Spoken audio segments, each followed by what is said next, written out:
दोस्तों ऐसा लगता है जैसे 2026 पाकिस्तान की एग्जिस्टेंस का आखिरी साल होने वाला है, जहां एक और पाकिस्तान ऑक्यूपाइड कश्मीर यानी कि कश्मीर का वो हिस्सा जिस पर पाकिस्तान ने गैर कानूनी तरीके से कब्जा कर रखा है, वहां पर भीषण दंगे और प्रोटेस्ट चल रहे हैं और लाखों लोग वहां की सरकार के सप्रेशन के खिलाफ सड़कों पर उतर आए हैं।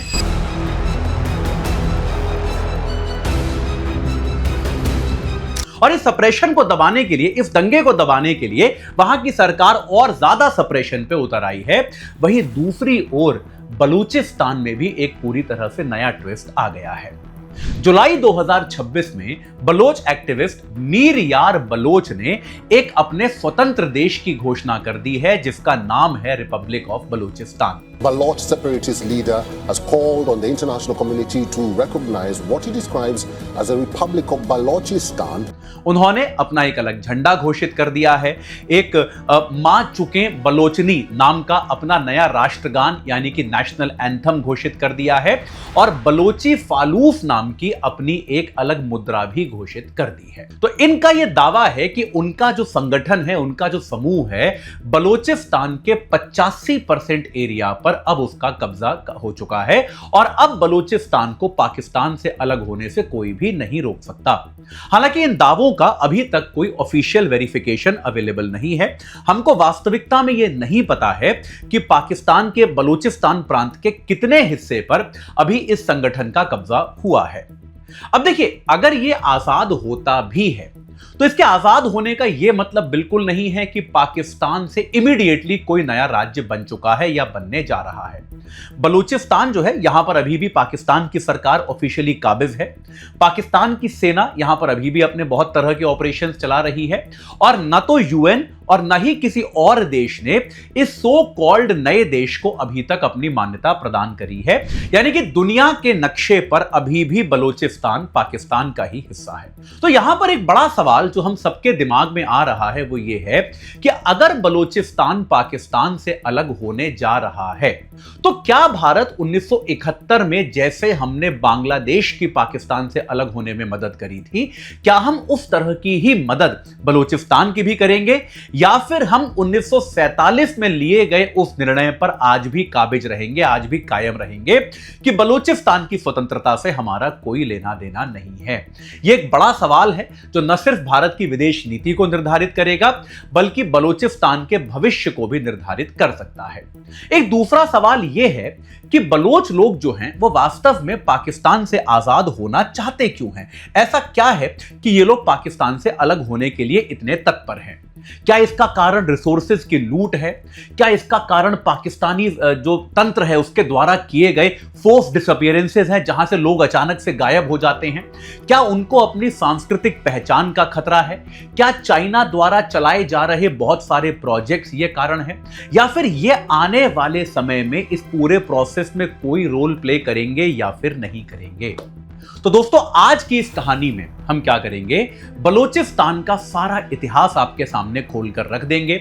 उसकी ज्योग्राफी, लोकेशन से लेकर 1947 में हमने जो किया, क्या वो हमारी गलती थी या फिर वो एक मिस्ड अपॉर्चुनिटी थी, और वहां पर जो है लोगों की समस्याएं क्या हैं, वहां पर आतंकवाद क्या है और क्यों है, और भारत का इस पूरे प्रॉब्लम में, इस पूरी समस्या में किस तरह का स्ट्रैटेजिक रोल हो सकता है, इसके बारे में आज हम चर्चा करेंगे। मेरा नाम है अतुल जैन और इस वीडियो के अंत तक जरूर जुड़े रहिए।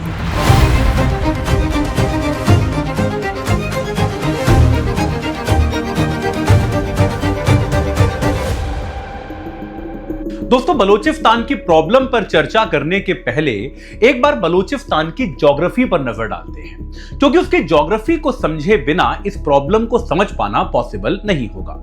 देखिए, बलूचिस्तान जो है वो पाकिस्तान का एक दक्षिण पश्चिमी प्रांत है, यानी कि पाकिस्तान के साउथ वेस्ट में है।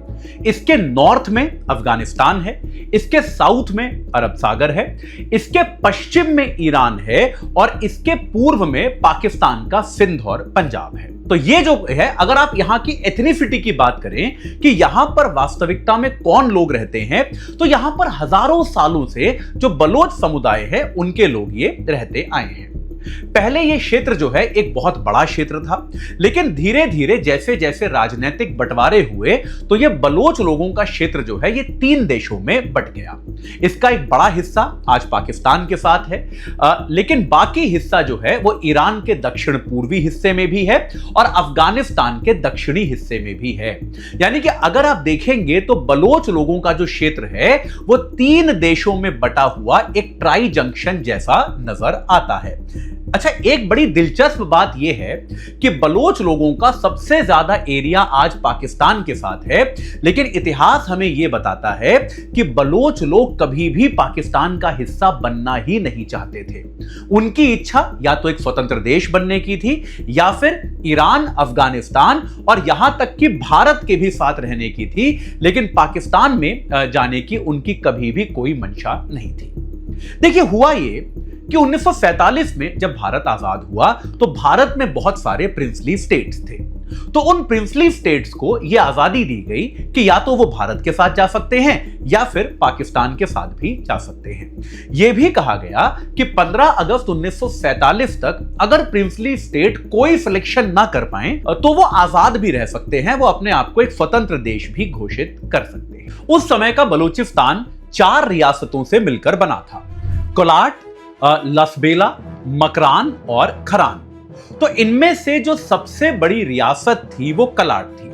तो कलाट के पास भी यह विकल्प था कि या तो वो भारत के साथ मिल सकता है या फिर पाकिस्तान के साथ मिल सकता है या फिर आजाद रह सकता है। कलाट को ऐसा लगता था कि शायद भारत के साथ मिल जाना एक बेहतर विकल्प होगा। तो तिलक देवाशर साहब की एक किताब है जिसका नाम है पाकिस्तान द बलूचिस्तान कॉरेंड्रम। इस किताब में वो लिखते हैं कि 1946 से ही जो कलाट के शासक थे मीर अहमद खान बलोच, वो कांग्रेस की लीडरशिप के साथ बलूचिस्तान के भविष्य की चर्चा ऑलरेडी कर रहे थे। उनके प्रतिनिधि मौलाना अबुल कलाम आजाद के पास भी गए थे इस बात की चर्चा करने कि क्या हमको एक आजाद देश का दर्जा मिल सकता है।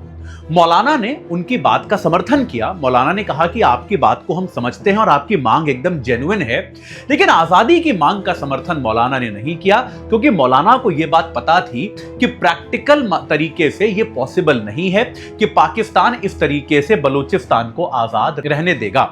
सोर्सेस के हिसाब से एक डेलीगेशन जवाहरलाल नेहरू के पास भी गया, उनसे भी यह मांग करी कि आप हमारी आजादी में मदद कीजिए, लेकिन यह कहा जाता है कि नेहरू ने इस पर चर्चा से इनकार कर दिया। इतिहासकारों का यह मानना है कि कांग्रेस पार्टी जो उस समय की कांग्रेस थी वो बाकी रियासतों और बलूचिस्तान की जो यूनिक दशा थी उनमें कोई खास अंतर समझ नहीं पाई। देखिए, बाकी रियासतें भी, कई सारी रियासतें ऐसा चाहती थी कि हम आजाद हो जाएं और कांग्रेस उनको एंटरटेन नहीं करना चाहती थी, लेकिन बलूचिस्तान की जो ज्योग्राफिकल पोजीशन थी वो थोड़ी अलग थी, उनका जो एथनिक स्थिति थी वो थोड़ी अलग थी, लेकिन इस अंतर को कांग्रेस नहीं समझ पाई। एक और इंटरेस्टिंग बात सुनिए, मोहम्मद अली जिन्ना को इसी मौके की तलाश थी, क्योंकि जिन्ना जो थे वो उस समय कलाट के जो शासक थे खान, उनके पेरोल पर ही थे। यानी कि एक वकील के तौर पर कलाट की आजादी का जो डॉक्यूमेंटेशन हो रहा था, जो प्रपोजल्स बनाए जा रहे थे, वो बनाने का काम वकील के तौर पर जिन्ना को ही दिया गया था। यह काम जिन्ना ने ही किया। तो 1946 में उन्होंने बलूचिस्तान को एक आजाद देश बनना चाहिए, इसका दस्तावेज, इसका प्रपोजल बनाकर कैबिनेट मिशन के पास रखा और भारत और पाकिस्तान की आजादी के पहले यानी कि 11 अगस्त 1947 को ब्रिटिशर्स ने बलूचिस्तान को एक स्वतंत्र देश की मान्यता दे दी। यानी कि जिस दिन हम आजाद हुए और पाकिस्तान आजाद हुआ, उस दिन बलूचिस्तान वास्तविकता में एक स्वतंत्र देश था। लेकिन जैसा कि सबको लगता था, यह आजादी ज्यादा दिन टिक नहीं पाई, केवल 227 दिन की यह आजादी रह पाई। पाकिस्तान के आजाद होने के अगले ही दिन यानी कि 15 अगस्त 1947 को पाकिस्तान ने यानी कि जिन्ना ने बेसिकली कलाट के खान को एक पत्र लिखा और यह कहा कि आप अब पाकिस्तान में विलय हो जाने में एक भी दिन की देरी मत कीजिए। यहां पर यह स्पष्ट हो चुका था कि यह किसी न किसी प्रकार से पाकिस्तान और ब्रिटिशर्स की मिली भगत थी, क्योंकि ब्रिटिशर्स भी नहीं चाहते थे कि बलूचिस्तान एक आजाद देश के तौर पर रहे। ऐसे में बलूचिस्तान शायद मदद के लिए भारत की ओर देख रहा था, लेकिन भारत की ओर से वीपी मेनन ने एक प्रेस कॉन्फ्रेंस करी और उस प्रेस कॉन्फ्रेंस में उन्होंने कहा कि बलूचिस्तान का जो एक शासक है वो पाकिस्तान की जगह भारत में मिलना चाहता है, लेकिन भारत इस विलय में इंटरेस्टेड नहीं है। और यहां से एक तरह से बलूचिस्तान की किस्मत सील हो गई। हालांकि बाद में यह एक रिपोर्टिंग एरर मानी गई और बाद में नेहरू ने इस गलती के लिए संसद में माफी भी मांगी, लेकिन जिन्ना को शायद इसी मौके की तलाश थी और आखिरकार 17 मार्च 1948 को जिन्ना ने अपनी सेना को कलाट पर कब्जे का आदेश दे दिया।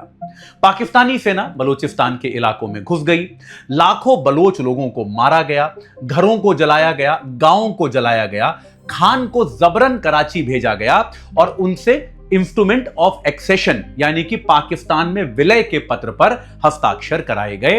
और इस तरह से जून 1948 आते आते पाकिस्तान द्वारा हड़पा गया पूरा का पूरा बलूचिस्तान पाकिस्तान का एक प्रांत बन गया। तो बलूचिस्तान इस तरीके से शायद भारत सरकार की इनडिसाइसिवनेस या फिर सिचुएशन को ठीक से ना पढ़ पाने के कारण भारत के हाथ में भी नहीं आया और पाकिस्तान ने उसे बंदूक की नोक पे हासिल तो कर लिया, लेकिन बलोच लोगों ने कभी भी दिल से पाकिस्तान को अपना देश नहीं माना और एक आजाद बलूचिस्तान की मांग जो है वो कहीं ना कहीं सुलगती रही। दोस्तों, बलूचिस्तान का पाकिस्तान के खिलाफ जो विद्रोह था वो कोई एक चरण में एक बार में नहीं हुआ। ये विद्रोह अलग अलग फेजेस में किया गया। आइए अब मैं आपको इन फेजेस के बारे में बताता हूं। जैसा कि आप लोग जानते हैं कि किस तरह से जो आपके कलाट के खान थे उनको मजबूर करके उनसे इंस्ट्रूमेंट ऑफ एक्सेशन पे दस्तखत करा के उनसे उनके राज्य पर कब्जा कर लिया गया था। लेकिन खान के जो भाई थे प्रिंस करीम खान, उन्होंने बलूचिस्तान की आजादी का झंडा बुलंद किया और पाकिस्तान के खिलाफ विद्रोह शुरू किया। उनको यह पता था कि वो बलूचिस्तान में रहते हुए ये विद्रोह नहीं कर सकते, इसीलिए उन्होंने अफगानिस्तान से अपना संघर्ष जारी रखा। अगर हम देखें तो कुल मिला के इस संघर्ष के कई चरण हुए हैं और उनमें से एक चरण आज भी चल रहा है। जो पहला चरण था, जो पहला फेज था, वो इंस्ट्रूमेंट ऑफ एक्सेशन के तुरंत बाद यानी कि 1948 में ही शुरू हो गया था। लेकिन उस समय बलोचों के पास लड़ने के लिए कोई संसाधन नहीं थे, तो यह ज्यादा दिन नहीं चल पाया। उसके बाद 1958, 1959, 1962 से 1964 और 1973 से 1977 के बीच में एक पूर्ण सशस्त्र विद्रोह के तौर पे यानी कि एकदम आर्म्ड रिबेलियन के जैसे ये विरोध किया गया, ये प्रदर्शन किए गए। अच्छा देखिए, जैसे जैसे वक्त गुजरता गया ये वाले जो विरोध थे इनका हर चरण पिछले चरण से ज्यादा हिंसक था और हर चरण में ज्यादा भौगोलिक क्षेत्र कवर किया जा रहा था और ज्यादा लोग भागीदारी कर रहे थे। तो जहां आप पहले एक दो चरणों की हम बात करते हैं जिनमें लोकल लोगों ने शायद ना के बराबर हिस्सा लिया, वहीं 1973 वाला जो विद्रोह था उसमें करीब करीब 55,000 बलोच फाइटर्स जो थे उन्होंने पाकिस्तान की सेना और ईरानियन एयरफोर्स का भी मुकाबला किया। पाकिस्तान के ऑफिशियल आंकड़ों के अनुसार भी इस चरण में करीब करीब 3,000 पाकिस्तानी सैनिक मारे गए और 5,000 बलोच फाइटर जो है वो मारे गए। अब इसके बाद पाकिस्तान में बलूचिस्तान का ये जो एक विद्रोह है इसका अगला चरण 2003 के आसपास शुरू हुआ और ये चरण आज तक चल रहा है। यानी कि अगर आप इस चरण को देखें तो ये जो बलोच इंसर्जेंसी है ये इसका आज तक का सबसे लंबा और सबसे वायलेंट फेज माना जा सकता है। इस फेज में जो बलोच रिबेलियंस थे उन्होंने गुरिल्ला अटैक्स का सहारा लिया, उन्होंने टारगेटेड असैसिनेशंस का सहारा लिया और उन्होंने अपने अंडरग्राउंड इंटेलिजेंस नेटवर्क बनाए और उनका भी सहारा लिया। अगर हम पाकिस्तानी सरकार की बात माने तो इस समय बलूचिस्तान में 5 मेजर इंसर्जेंट ग्रुप्स हैं जो अपना काम कर रहे हैं। इनमें से आप लोगों ने शायद बलूचिस्तान लिबरेशन आर्मी यानी कि बीएलए का नाम सुना होगा, जो कि ऑब्वियसली इन इंसर्जेंट ग्रुप में से सबसे बड़ा ग्रुप है। इसका एक ही मकसद है, एक ही मांग है कि यह पाकिस्तान से पूरी तरह से अलग होना चाहता है।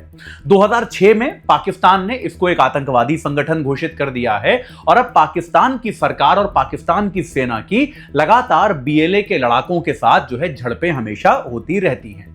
लेकिन ये अकेला ग्रुप नहीं है। इसके अलावा बलोच लिबरेशन फ्रंट यानी कि BLF, बलोच रिपब्लिकन आर्मी यानी कि BRA, लश्कर बलोचिस्तान और बलोच झालावाड़ टाइगर्स, ये भी ऐसे समूह हैं जो बलूचिस्तान के लिए सशस्त्र आंदोलनों को आगे बढ़ा रहे हैं। तो दोस्तों, यहां तक हमने ये समझा कि बलूचिस्तान को अलग करने के लिए वहां की क्रांति के अलग अलग चरण कौन से थे।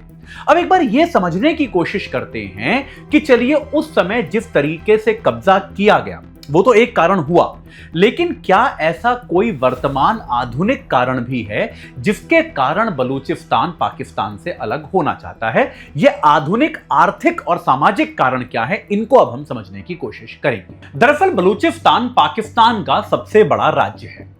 पाकिस्तान के कुल क्षेत्र का 43.6% एरिया बलूचिस्तान में पड़ता है। यह सिर्फ बड़ा ही नहीं है, बल्कि पूरे साउथ एशिया रीजन का सबसे ज्यादा रिसोर्स रिच एरिया भी माना जाता है। यहां पर गोल्ड, कॉपर, ऑयल और नेचुरल गैस के बहुत बड़े रिजर्व माने जाते हैं और यह कहा जाता है कि जितने रिजर्व्स की अब तक जानकारी है, अगर केवल उनकी ही कीमत को जोड़ लिया जाए तो वो $1 ट्रिलियन से भी कहीं ज्यादा है। और सोचिए, ये तो वो रिजर्व्स हैं जिनकी हमको जानकारी है, जिन पर सर्वे हो चुका है, यानी कि ऐसे रिसोर्सेज जो अभी अनटैप्ड हैं, जिनके बारे में जानकारी नहीं है, उनकी कीमत तो निश्चित तौर पर इससे भी कहीं ज्यादा होगी। पाकिस्तान को ये एक बहुत ही इंपॉर्टेंट और इंटरेस्टिंग 770 किलोमीटर लंबी कोस्ट लाइन भी प्रदान करता है, जहां पर पाकिस्तान ने एक बहुत ही इंपॉर्टेंट और बहुत ही स्ट्रैटेजिक एक आपका ग्वादर का पोर्ट बनाया है। यहां पर इस बात को भी समझिए कि ये जो एरिया है, ये आपका स्ट्रेट ऑफ हॉर्मुज के भी बहुत पास है। मेरे ख्याल से अभी हाल ही के स्ट्रगल्स के कारण स्ट्रेट ऑफ हॉर्मुज का नाम तो आप सबने सुना होगा कि किस तरह से वो दुनिया में ट्रेड के लिए एक बहुत ही इंपॉर्टेंट चोक पॉइंट है और उसके नजदीक होना कितना बड़ा एक स्ट्रैटेजिक एडवांटेज किसी भी देश के लिए हो सकता है।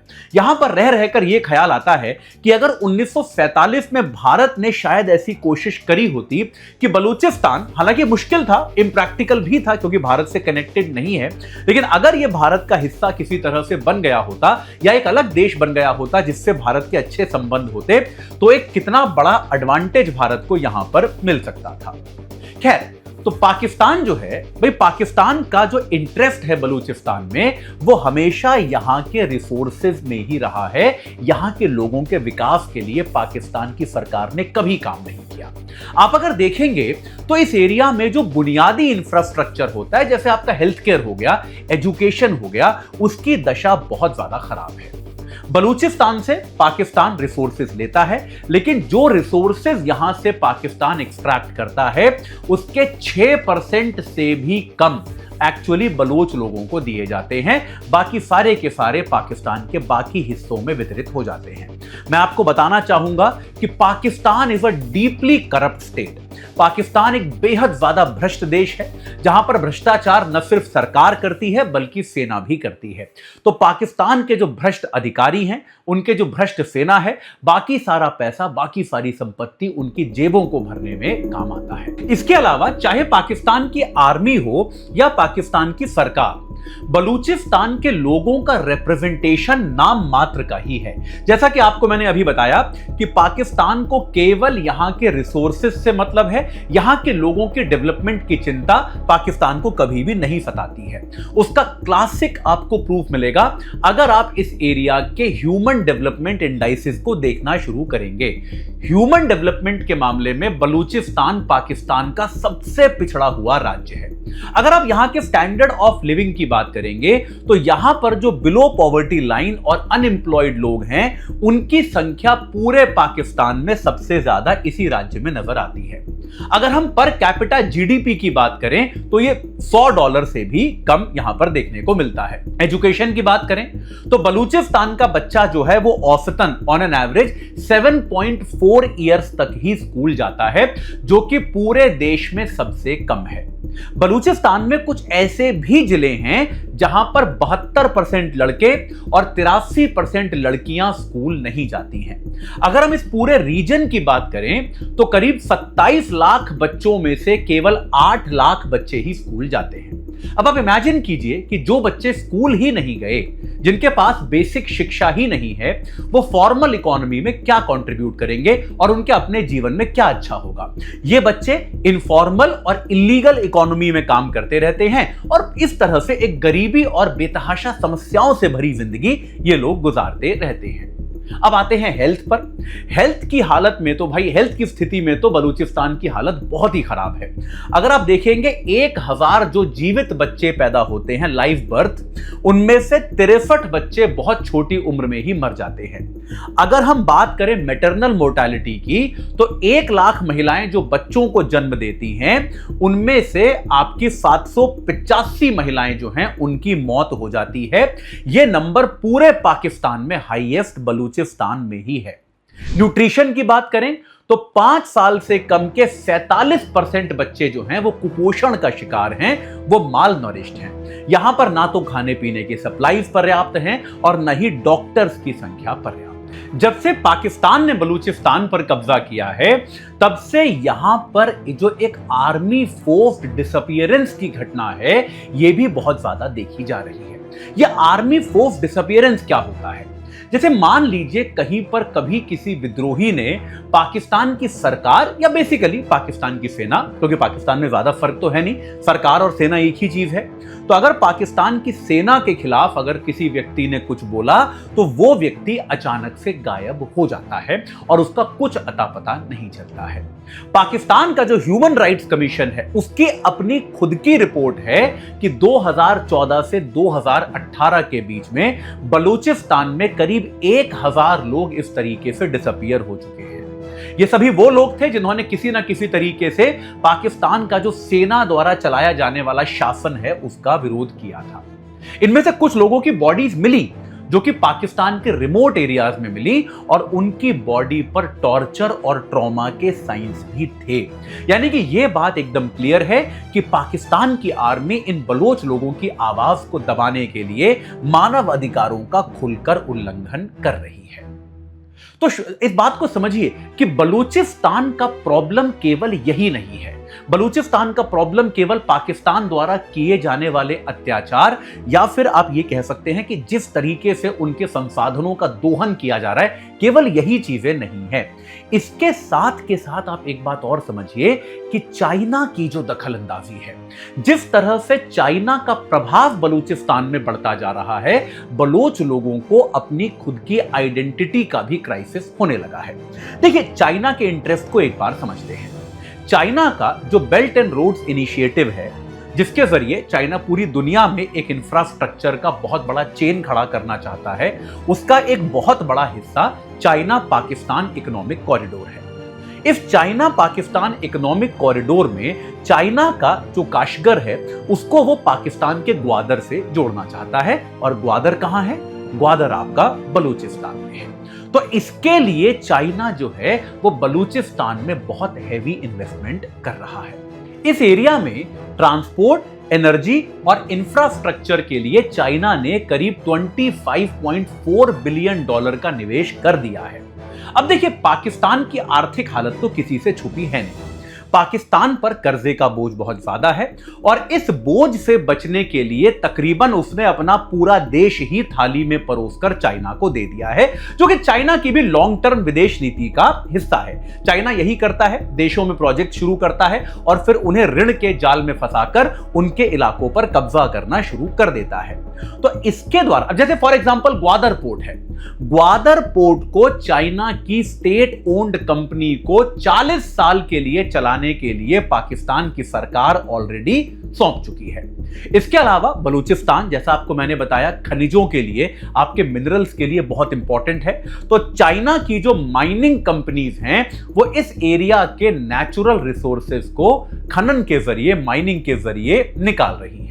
तो इससे न सिर्फ बलूचिस्तान की इकोनॉमी को खतरा है, न सिर्फ वहां के एनवायरनमेंट को खतरा है, बलूचिस्तान के लोगों को यह भी लगता है कि धीरे धीरे ग्वादर समेत बलूचिस्तान जो है, यह वास्तव में चाइना का एक उपनिवेश जैसा बन जाएगा।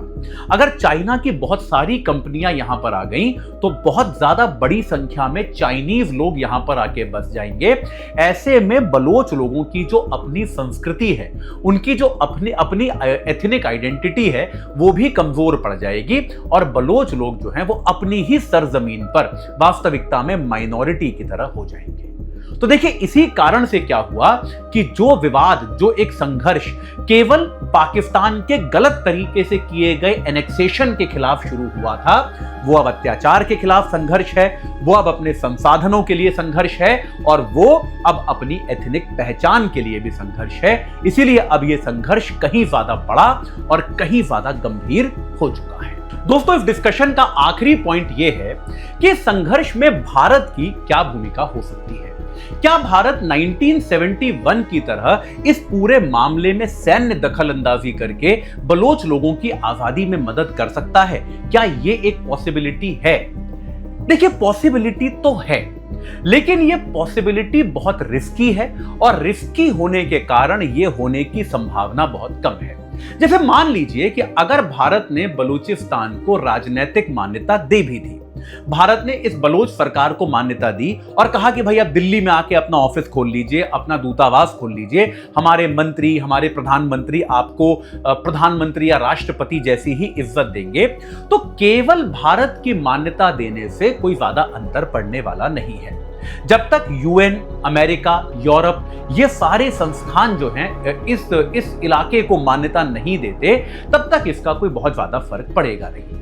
इसके अलावा देखिए, वास्तविकता यह है कि बीएलए चाहे दावा कुछ भी कर ले, लेकिन यह बात सही है कि बलूचिस्तान के बहुत बड़े इलाके पर अभी वास्तविक नियंत्रण पाकिस्तान का ही है और पाकिस्तान की सेना का ही है।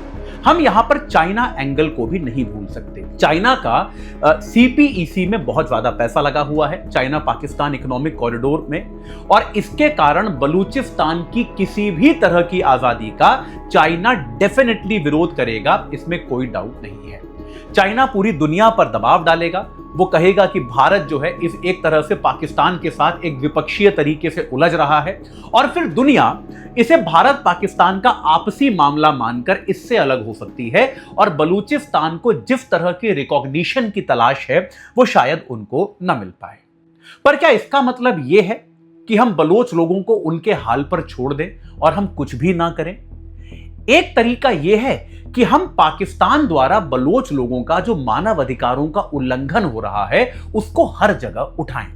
हम ये कोशिश करें कि पश्चिमी देशों के सामने या वैश्विक संगठनों के सामने बलोच लोगों की दशा के बारे में बात करें, दूसरे देशों से उनके लिए हम समर्थन मांगें। हम इस पूरे मामले में पाकिस्तान को अलग थलग करने की कोशिश करें। इसके अलावा डायरेक्ट मिलिट्री इंटरफेरेंस ना सही, लेकिन बलोच लोगों को जिस भी तरह की सहायता चाहिए हो सकती है, चाहे वो इंटेलिजेंस इनपुट्स की सहायता हो या फिर एक तरह से आप जिसे कहते हो ना अंडर द टेबल किसी तरह के हथियार मुहैया कराने की जरूरत, इस तरह की काम भारत निश्चित तौर पे कर सकता है। भारत एक्टिवली खुलकर बलोच लोगों के समर्थन में शायद तभी आगे आ सकता है जब बलूच विद्रोहियों का इस क्षेत्र के ज्यादातर हिस्से पर कब्जा हो जाएगा और दुनिया के कुछ और देश भी बलोच लोगों के सामने के समर्थन में आ जाएंगे। अकेला भारत इनका समर्थन कर पाए, इसकी संभावना न तो कोई बहुत ज्यादा है और न ही इससे कोई बहुत ज्यादा फायदा होने वाला है। तो ऐसे में भारत को निश्चित तौर पर बलोच लोगों की आजादी में मदद करनी चाहिए, लेकिन यह मदद जो है यह किसी जल्दबाजी के साथ नहीं होनी चाहिए। हम जल्दबाजी में गलती ना करें, यह जरूरी है, लेकिन यह भी जरूरी है कि 1947 जैसी एक इनडिसाइसिवनेस वाली गलती भी हम ना करें। हमें बलोच नेताओं के साथ, बलोच विद्रोहियों के साथ संपर्क बना के रखना चाहिए और अगर कल को बलोच आंदोलन मजबूत होता है तो उसे औपचारिक मान्यता देने की तरफ हमको बढ़ना चाहिए। देखिए, एक अलग स्वतंत्र बलूचिस्तान के फायदे हमको बहुत हैं निश्चित तौर पे। एक तो चाइना का जो सीपीईसी है, चाइना पाकिस्तान इकोनॉमिक कॉरिडोर है, जो कि भारत की संप्रभुता के लिए भी बहुत बड़ा खतरा है, वो बीच में ही रुक जाएगा, इसमें कोई डाउट नहीं है।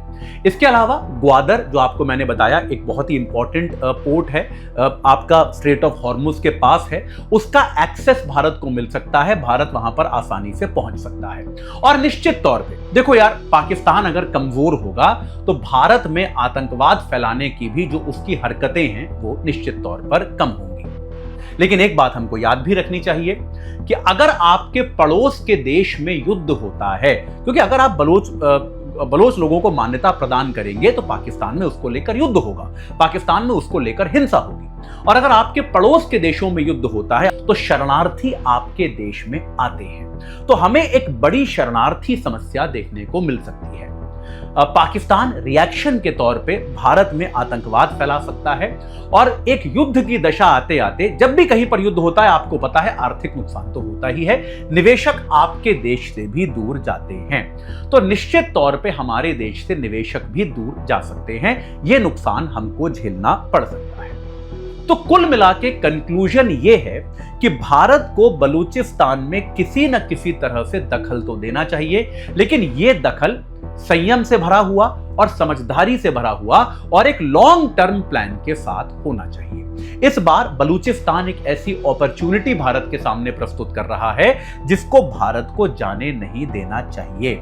याद रखिए, बलूचिस्तान की जो आजादी का संघर्ष है यह केवल बलूच लोगों का संघर्ष नहीं है, बल्कि यह पूरे साउथ एशिया की राजनीति को हमेशा के लिए बदल सकता है। तो दोस्तों, आप मुझे कमेंट सेक्शन में बताइए कि आपको क्या लगता है, क्या भारत 1971 की तरह कोई वहां पे सैन्य दखल अंदाजी करेगा? अगर करेगा तो कब करेगा, या फिर हमको इसमें किस तरीके का हस्तक्षेप करना चाहिए? आपके कमेंट्स का, आपके विचारों का मुझे इंतजार रहेगा। हम मिलेंगे अब अगले नेक्स्ट वीडियो के लिए। तब तक के लिए मैं उम्मीद करता हूं कि बलूचिस्तान के बारे में आज मैंने आपको जो बताया आप सभी उसको समझ पाए होंगे। इस चर्चा से जुड़ने के लिए, इस वीडियो को देखने के लिए आप सभी का बहुत बहुत धन्यवाद। जय हिंद।